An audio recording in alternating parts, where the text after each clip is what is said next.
National Capital Territory of Delhi in India, Arvind Kejriwal. And I hope that I pronounced your name correctly. It's not so easy for me. I do apologize if I didn't say it correctly. Yeah, Arvind, the city of Delhi with its 11 million inhabitants is the second most populous in India, of course. I've been several times there. Arvind, how is Delhi responding to the climate emergency? What are you doing? Ladies and gentlemen, it is indeed an honor for me to be speaking at the Daring Cities conference today, to be invited to speak at this conference. As you all know, the whole world is grappling with the pandemic of corona. But at this time, this corona has also made us aware of the fact in many countries we have seen how lockdowns were imposed, and when lockdown was imposed in any place, suddenly the quality of air improved in those places, and it made us realize that how much the human beings are responsible for spoiling our climate. We are responsible for tampering with our ecosystem. Delhi has been suffering because of air pollution for quite some time, but in the last few years we have taken some very bold and imaginative steps. I would like to share some of the steps that we have taken in the last few years and what we propose to do in the next few years. For instance, in the winters of 2015 and 16, Delhi almost became, every winter Delhi becomes like a gas chamber, and 2015 and 16 winter was pretty bad because of the pollution coming from the neighboring states due to stubble burning. The entire Delhi was engulfed with smoke all around. That was a time then that we were required to take some very bold step, and we implemented odd-even scheme. Odd-even scheme is that on odd dates, odd number vehicles are permitted on the road, and on even dates, even numbered vehicles are permitted on the roads. In some parts of the world, this scheme had been implemented earlier, but with mixed results. In Delhi, when we decided to implement it, many people cautioned me, and many political people cautioned me that it is a very harsh step and could be politically suicidal for us, because people will not appreciate it such a harsh step. But we implemented a very aggressive campaign, and we made the people aware why it was important to implement this. And I was very happy to note that people voluntarily came forward to implement this measure. It was implemented for 15 days, and in those 15 days, though there was a fine against anyone who violated this, but the number of fines that we had to impose was negligible. People themselves voluntarily implemented it. Since then, we have used this odd-even scheme 3 or 4 times in the last few years, and a study conducted by Harvard School shows that almost 15% pollution was reduced because of this measure. Obviously, this is not a systemic change, and I agree that this was only meant to deal with a local emergency.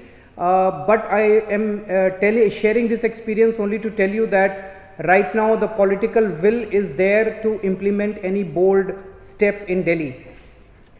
Likewise, there were 2 thermal power plants, coal-based thermal power plants in Delhi, which were responsible for pollution, and the government has closed down both these thermal power plants, and we are shifting to renewable sources of energy. We have also started implementing mega tree plantation drive in the last few years, and last year we planted more than 3.6 million saplings. Every year we are planting more than 3 million saplings, and ordinary people, ordinary citizens are participating in this mega plantation drive. The children are participating in this mega plantation drive. Likewise, the public transport, because vehicles are a huge source of pollution. So public transport has been given a huge push, and Delhi Metro, it has been the network of Delhi Metro has been increased from 193 kilometers to 344 kilometers, 80% increase in the last 4 years.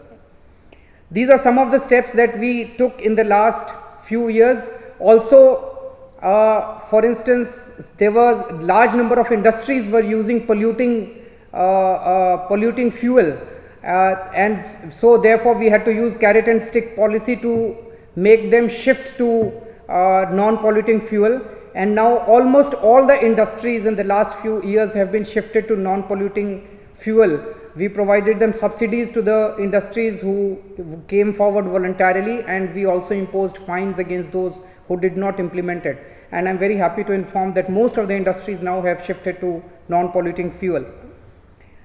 Some of the steps that we propose to do is, now rest of the year, the Delhi's air is reasonably clean, but in the 2 to 3 months, 15th October onwards up to end of December, Delhi faces huge pollution problem, and that is because of stubble burning that takes place in the adjoining states of Delhi. The farmers, after their harvesting season, are left with stubble residue in their fields, and before they have to harvest, they have to sow their new crop. Before that, they don't know what to do with the stubble, so they burn the stubble. Fortunately, the Indian Agricultural Institute has recently come out with a solution, chemical solution, which if sprayed over the stubble converts it into manure. So we have just yesterday only I inaugurated that, and in Delhi, all the entire fields of Delhi will be, the sprinkling will be done by Delhi government at its own cost, and the farmers will not have to do anything. We are doing it, and we hope that if it's successful in Delhi this year, next year we will be able to convince the governments of the neighboring states to implement it likewise in their own respective states. And we hope that if this is successful, this will help us in solving our problem of pollution in the coming years also. We are also planning to promote public and non-motorized transport in a big way. In that direction, we are doubling our fleet of buses in Delhi in the next few years. We have recently launched electrical vehicle policy, under which we plan to shift to electric vehicles in the next few years, and huge subsidies are being given by Delhi government to all those people who shift to electric vehicles. And our target is by 2024, at least 25% of all new vehicles purchased in Delhi should be electric vehicles, and huge infrastructure is being created all over Delhi. These are some of the experiences that I wish to share, and I again thank you for giving me this opportunity to share our experiences with all of you. Thank you so much.